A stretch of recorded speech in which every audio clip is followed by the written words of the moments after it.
ये है Darien gap.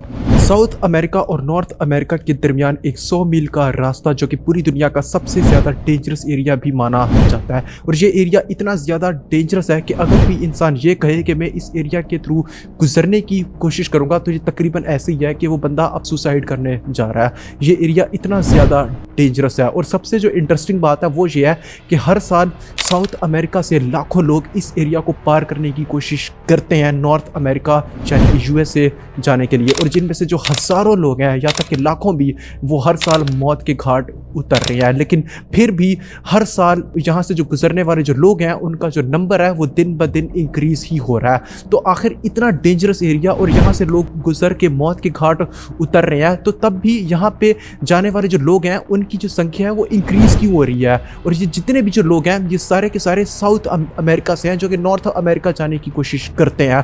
और दूसरा सवाल यह है कि इस एरिया में आखिर ऐसा क्या है कि ये एरिया इतना ज़्यादा डेंजरस है कि कोई भी यहाँ पर जाए तो उसका बचने का चांस इतना ज़्यादा कम होता है। तो आइए जानते हैं। तो ये जो एरिया जो है डेरियन गैप 100 मील का जो ये एरिया है, ये पूरा जो एरिया ये दरख्तों और जंगलात से भरा हुआ है, जिसके नतीजे में यहाँ पर जो है साल के 365 दिनों में से 333 दिन यहाँ पर लगातार बारिश होती है। और अगर किसी भी एरिया में इतनी ज़्यादा बारिश होगी तो ऑब्वियसली सी बात है कि वहाँ पर बहुत ही ज़्यादा लैंडस्लाइडिंग होगी और बहुत ही ज़्यादा फ्लड्स आएंगे। तो एक रीज़न तो ये है। दूसरी ये है कि इस एरिया में दुनिया के सबसे ज़्यादा जहरीले सांप, जहरीले कीड़े मकोड़े, मकड़ियाँ और मच्छर पाए जाते हैं जो कि इतने जहरीले और इतने डेंजरस होते हैं कि अगर ये आपको काट लें या आपको डस लें तो आपके बचने का चांस तकरीबन इम्पॉसिबल है। और दूर दूर तक कोई भी हॉस्पिटल नहीं है और कोई भी ऐसी मेडिकल फैसिलिटी अवेलेबल नहीं है। तो जो लाखों लोग इस एरिया के थ्रू जाते हैं तो वो किसी सांप के डसने से या किसी फ्लड के शिकार होने से मारे जाते हैं। और जो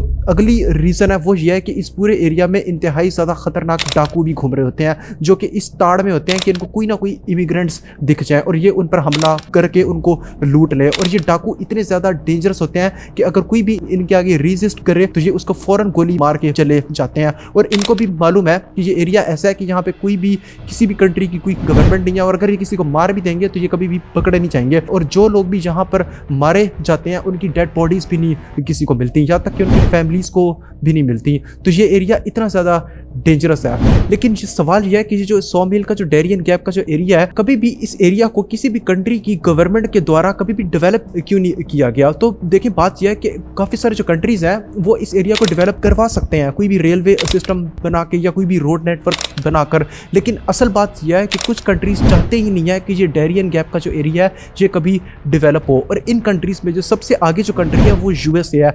यूएसए नहीं चाहता कि इस एरिया में कोई भी रोड नेटवर्क का सिस्टम या कोई भी रेलवे सिस्टम आए, क्योंकि उसकी रीज़न ये है कि जो साउथ अमेरिका का जो कंट्री है कोलंबिया, यहाँ पर पूरी दुनिया की सबसे ज़्यादा ड्रग माफियाज पाई जाती हैं। और पूरी दुनिया में जितनी भी जो कोकेन स्मगल होती है वो इसी कोलंबिया से ही होती है।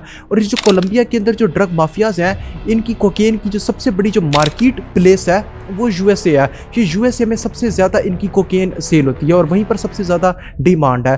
तो अगर ये डेरियन गैप का एरिया अगर डेवलप हो जाए, यहाँ पे कोई भी रोड नेटवर्क बन जाए तो इन ड्रग माफियाज के लिए बहुत ही आसान हो जाएगा कोकेन यूएसए तक स्मगल करना। तो इसलिए यूएसए ये नहीं चाहता कि यहाँ पर कोई भी डेवलपमेंट हो। और ये डेरियन गैप के थ्रू चूँकि बड़ा ख़तरनाक एरिया है तो स्मगलिंग जो है वो काफ़ी ज़्यादा टफ हुई हुई है। और दूसरी रीज़न है इलीगल इमिग्रेशन को रोकना। तो देखिए यूएसए ने रिसेंटली ईयर्स में जो अपनी इमिग्रेशन पॉलिसीज़ हैं वो काफ़ी ज़्यादा स्ट्रिक्ट की हुई हैं और अब वो नहीं चाहता कि दुनिया से इतने सारे जो इमिग्रेंट्स हैं वो उसके कंट्री में आए। और जो साउथ अमेरिका है जहाँ के 80% लोग यूएसए जाने के लिए बिल्कुल तैयार बैठे होते हैं, तो अगर ये डेरियन गैप का एरिया डेवलप हो जाए तो पूरा साउथ अमेरिका ही फिर तो यूएसए पहुँच जाएगा। क्योंकि आप ये देखो कि इतना डेंजरस एरिया होने के बावजूद भी वहाँ के जो लोग हैं वो बाज नहीं आ रहे अमेरिका जाने के लिए और वो अपनी जान को रिस्क पे लगा के भी यूएसए जाने के लिए तैयार है। तो अगर ये एरिया डेवलप हो गया तो फिर तो वो भाग कर आएंगे यूएसए में। तो आखिर सवाल ये है कि ये लोग अपनी लाइफ को रिस्क पे लगाकर अपने कंट्रीज को छोड़ के यूएसए क्यों जाना चाहते हैं। तो देखें बात यह है कि साउथ अमेरिका की जितने भी जो कंट्रीज हैं, वेनेजुएला है, कोलंबिया है, ये बहुत सालों से पॉलिटिकल इंस्टेबिलिटी, करप्शन और पॉवर्टी के शिकार हैं, जिसके नतीजे में यहाँ के जो लोग हैं उनकी जो लिविंग स्टैंडर्ड्स हैं वो बहुत ही ज़्यादा गिर चुके हैं और उनकी जो क्वालिटी ऑफ लाइफ है वो बिल्कुल है ही नहीं। तो इसलिए अब अब उन बेचारों के पास यही रास्ता है कि वो अपने इन थर्ड वर्ल्ड कंट्रीज को छोड़ के किसी भी फर्स्ट वर्ल्ड कंट्री में माइग्रेट करें। और इनके लिए जो फर्स्ट वर्ल्ड कंट्री जाना सबसे ज़्यादा आसान है और जो करीब है वो यूएसए है, और जो बाकी का जो यूरोप का जो एरिया है वो बहुत दूर है और बीच में एक समंदर का एक बहुत बड़ा हिस्सा आता है, तो वहाँ जाना तो इनके लिए इंतहाई मुश्किल है। इसलिए ये अपनी लाइफ को रिस्क पे लगाकर यूएसए जाने की कोशिश करते हैं। लेकिन अब यूएसए इस इलीगल इमिग्रेशन को रोकने के लिए जो डेरियन गैप का एरिया है उसको और भी ज़्यादा दिन ब दिन डेंजरस बना रहा है और वहाँ पे कोई डेवलपमेंट नहीं होने दे रहा। तो इसलिए अब इन बेचारों के पास यही हल है कि ये अपनी लाइफ को रिस्क पे लगाकर इसी डेरियन गैप के एरिया को क्रॉस करते हैं, जिसे in simple terms of words में डंकी भी कहा जाता है। और वो डंकी लगाकर यही डेंजरस एरिया पार करने की कोशिश करते हैं, ये बात जानते हुए कि इनकी जान भी जा सकती है। और इस सफ़र के दौरान इनको इन सारे प्रॉब्लम्स के साथ डील करना पड़ेगा, फ्लड्स, लैंडस्लाइडिंग, जहरीले सांप, डाकू। लेकिन ये जानते हैं कि एक बार अगर इन्होंने डेरियन गैप का एरिया पार कर लिया तो फिर आगे की जो इनकी लाइफ है वो यूएसए में काफ़ी ज़्यादा अच्छी भी हो सकती है, पॉलिटिकल असाइलम का केस फाइल करके। तो इसलिए जो लाखों लोग हैं वो डेरियन गैप के एरिया को पार करने की कोशिश करते हैं यूएसए जाने के लिए।